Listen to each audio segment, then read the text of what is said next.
Hola, comadres. It's good to be back with you guys. I missed last week. It was the first time since March that I wasn't on Zoom with you guys. And well, I just did not have Wi-Fi available. I was staying in a small town where I grew up, and there were a lot of challenges. I went for a funeral, so it was not a planned trip. And there were many surprises. And the theme that came out of it for me was, it's okay to be discombobulated. It's okay to feel out of balance. It's okay to have things coming at you from all directions and feel what it feels like to be overwhelmed, to be overloaded, and to be having too many demands placed on ourselves. Of course, I like to plan ahead. I'm a planner. Although I'm like a last minute get it done kind of person, I still like to know in advance what's going to happen, how it's going to be. And every single thing about this trip was not that kind where you can plan and think. We had a very close family friend that we consider an uncle. He was the same age as my dad, and 97. My dad passed away a number of years ago, but this friend of ours, Wayne, he was still doing well. And I saw him in February 2020, the last time I was in my hometown. And when he passed away, my brother and I decided we were going to go. And because, we cared for him a great deal, and no one had been in my mom's house since February 2020. So imagine a home that's closed up for almost 2 years. There were a lot of surprises. There were definitely things to get overwhelmed about, to get discombobulated about, and that all started before I even got there. My brother's flight was delayed over and over and over and over, and I was, just kind of stuck in Kansas City thinking, okay, what am I going to do? Do I drive down? Do I stay here? Do I get a motel? And it just became clear to me that I needed to do what was best. I needed to listen to myself. I needed to look at the situation, and I needed to do what was best for me in the situation. And so much of my life, it's been like, well, make sure it works for everyone else. And this time, I realized I could drive the almost 2 hours down to my hometown and deal with whatever I was going to find in the house, and then try to drive 2 hours back to get my brother at the airport. Or I could just decide, this is unplanned, but I'm going to get a motel and I'm going to stay here so that I can go get him when he gets in. He was stuck in Chicago for like hours and hours. Yeah, so that didn't go so great on that end, but I needed to look at, okay, what do I need? How do I stay calm in the situation? And it was just take one thing at a time. There was no way to look at all the alls, all the things. There was no way. And it might sound simple, but it was nerve-wracking. Getting on 2 flights, being crammed in there with a lot of people, having to take, a tram when they changed the gate at the last minute. So many things were happening, yet I was staying calm. And what helped me was I just said, this is not how I thought it would be, and that is okay. I'm just going to figure out the next thing to do. Where is this other gate? Where is this tram? Let's go there. Let's get there. How are things going to work? Am I going to be able to get the rental car with the debit card? Because I don't own a credit card. I paid off my debt quite a few years ago, and I'm never going back. Okay. That's a whole nother story. That's a whole nother topic. But there is a freedom to knowing that you don't owe anyone any money. Anyway, that can be challenging when you want to rent a car. You got to do your research.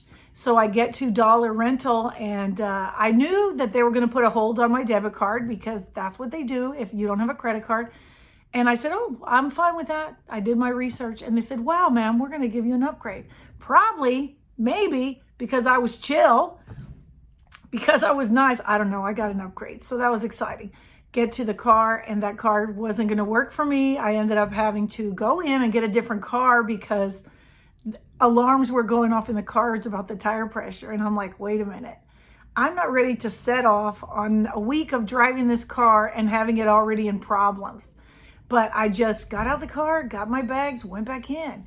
And I was like, I choose whether this is going to get me upset or not.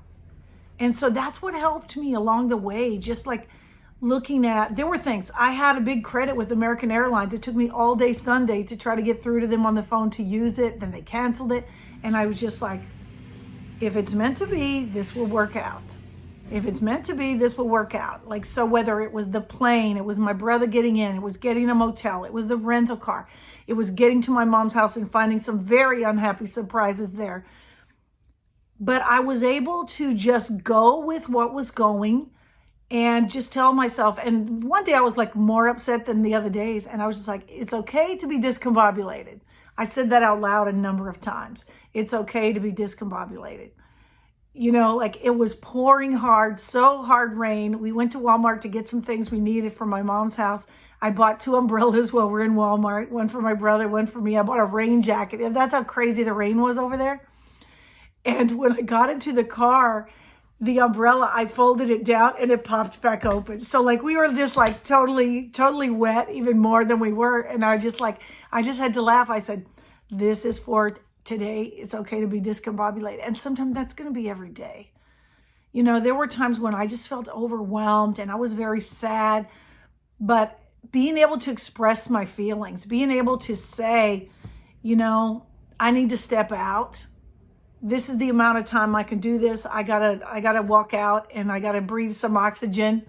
I need to go walking. I need to do something for myself. And that's, you know, I just stood outside for a while to just recenter myself. And, you know, I don't know. I guess the pep talk today is about feel what you're feeling. When you're discombobulated, be discombobulated. When you feel afraid or anxious, be there with yourself. Don't abandon yourself. What I've done so much in the past is I've said, well, you shouldn't be feeling this way and you need to suck it up. Life is hard, suck it up, keep it to yourself. Like that was the rules that I went by, and I made things so much harder for myself. I was able to just be present, be in the moment. Be in the moment, and I didn't have to get all angry or all crazy about stuff. We had challenges with the homeowner's insurance. There was a tree that was on the roof. There were all these things. But by just being able to like take a breath and say, yeah, I'm freaking out about this right now. And being able to share that, like having relationships in our lives where we can say that. Like, and you know, this is my little brother. We go on vacation together. We spend time together, even though we live across the country from each other.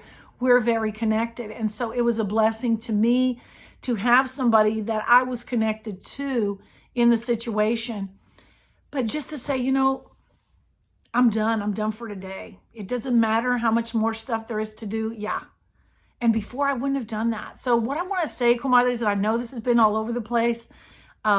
Just being in 2 different motels and 2 different states and 3 different airports and all the things that went into last week. One thing came through to me very clearly. And that is that I am equipped to handle challenges that come up. And sometimes my level of equippedness will be higher than others. What I'm the most thankful for is that I didn't go into anger. Even when I was feeling afraid, even because sometimes that would be my default emotion, I didn't get lost in anger, and I didn't get lost in feeling discombobulated. I was like, this is a temporary situation. And that helped, because if my brain goes into awfulizing, catastrophizing, and projecting all the negative things that could happen, then I'm like inviting those things. And when a glimmer of that happens, it's like the end of the world. And I guess there was some spiritual blessing coming to me. I know there were people praying for me. And like, you know, there's also the losing a person that you care about in the middle of all this.